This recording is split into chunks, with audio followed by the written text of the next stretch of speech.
veces me siento como un joven aislado del mundo.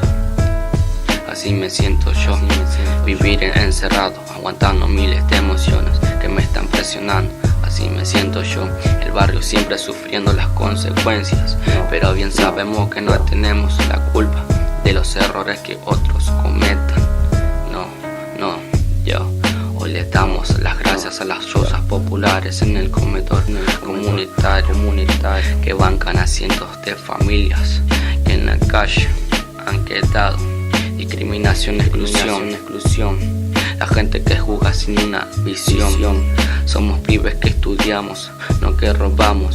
Y si me he visto con ropa larga no es un delito. No me juzgues, conoceme. Verás que soy un pibe que respeta a la gente, y que como yo hay muchos que piensan diferente. En los medios no paran de etiquetarnos. Son miles de palabras que se clavan en nuestras espaldas, pero nosotros vinimos a cambiar la historia, porque sabemos quiénes somos y sabemos lo que damos acá y allá. Nunca paren de luchar y nunca olvidemos que a las pibas, aún más que nunca, tenemos que acompañar. Siempre desde afuera, nunca desde adentro. Somos en esta era la revolución de los conceptos. Ahora yo me animo a patear una pelota, mate el miedo del prejuicio y ya no conozco de la derrota. Aunque pierda 10-0 nunca dejo de ganar, porque esto se trata de creer y de sanar, de a una amiga acompañar.